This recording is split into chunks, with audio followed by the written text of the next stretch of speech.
Pierre synthétique qui est à base de poudre d'alumine, qui est fondu et cristallisé à 1200 degrés. Et qui donne un produit qui est très dur, qui est très proche de la dureté du diamant. Et il n'y a que le diamant qui peut le travailler. C'est suffisamment dur pour... Il n'y a plus que le diamant qui peut le travailler. Alors que ça se travaille. Mais moi, je taille ça avec une meule traditionnelle à carborundum, alors que ça, là-dessus, ça ne fait rien du tout. C'est quoi ça? C'est du verre. C'est du verre. D'accord, oui, c'est du verre fondu, ni plus ni moins. D'accord, oui, j'ai oublié. C'est du verre. Mais je dis ça, je pense que ça a dû disparaître de la circulation dès le début du XVIIIe siècle. Parce que ça, la fabrication de ça remonte au début du XVIIIe siècle. Et ça a remplacé ces produits-là. Ce que je disais, c'est d'obtenir des choses aussi merveilleuses avec des prix qui sont très bons. Ciment c'est un produit qui est à base de gomme laque, résine. Je ne sais pas exactement ce que c'est, mais enfin ça colle très très bien.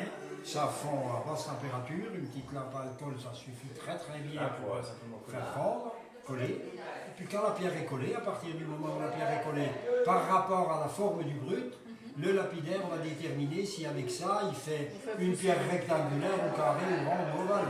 Alors automatiquement un brut comme ça, il va faire un rectangle pas coupé. Avec une pierre comme celle-là, il va faire une pierre ronde. Et pour faire une pierre ronde, au départ, à l'origine du métier, les gens travaillaient à main levée, c'est-à-dire qu'ils faisaient pratiquement tout à main levée. Ils avaient simplement ce genre d'outil qui était posé ici. Vous imaginez cet appareil posé là, avec ces petits rangées de trous ici qui permettaient éventuellement de modifier l'inclinaison des facettes qui devaient déterminer la forme de la pierre. Alors ils avaient cet appareil pour déterminer les inclinaisons, mais la division de la pierre en 8 facettes, ou en 16 facettes, ou en 24, ou en 32, c'était fait uniquement à l'œil avec le doigté. Alors ils avaient cette main droite qui travaillait là la pierre, et ils avaient la main gauche qui tournait à la manivelle. Parce que ça tournait à la manivelle. C'était pas à pied. C'était pas actionné avec le moteur à l'époque. Il y avait la manivelle et la lampe à pétrole, en plus. Il n'y avait pas d'électricité. Alors vous imaginez un petit peu, moi j'ai la peine à comprendre qu'on puisse diviser un truc comme ça en nombre de facettes déterminées, comme ça à main levée. Eh bien ils faisaient ça à main levée. Bon, ça n'a pas duré très très longtemps, bien entendu. Alors, il est apparu cet appareil-là, avec un petit système qui n'était pas bête du tout, pas en plastique bien entendu, mais en bois, des petites cames en bois. Avec la taille. Des petites cames en bois qui permettaient d'avoir un système du producteur.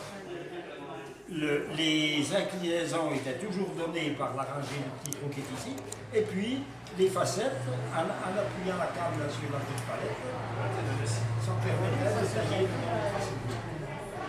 Et puis, ce matériel a été à nouveau remplacé par celui-là, qu'on appelle un barillet.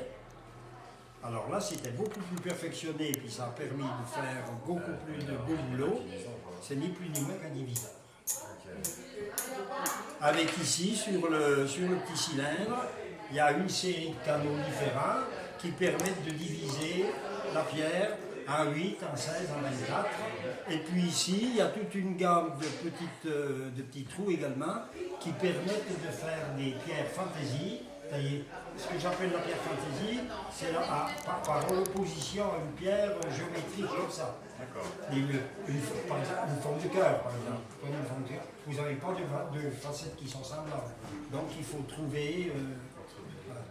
Alors c'est un système qui a énormément amélioré le métier parce que à partir de là, ben, évidemment c'était quand même facile de travailler. Il suffisait de...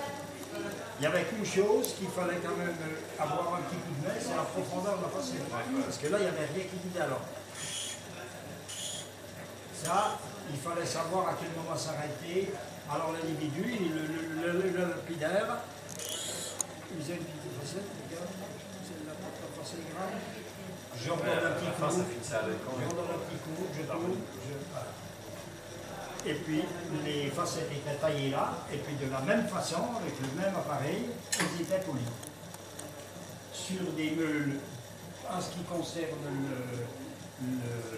la pierre fausse qui est traitable, c'était poli sur une meule en étain, avec de la poudre d'alumine et du mélange d'eau, ce qu'on appelle poli. Et puis pour les pierres qui étaient plus dures, c'était poli avec de la poudre de diamant.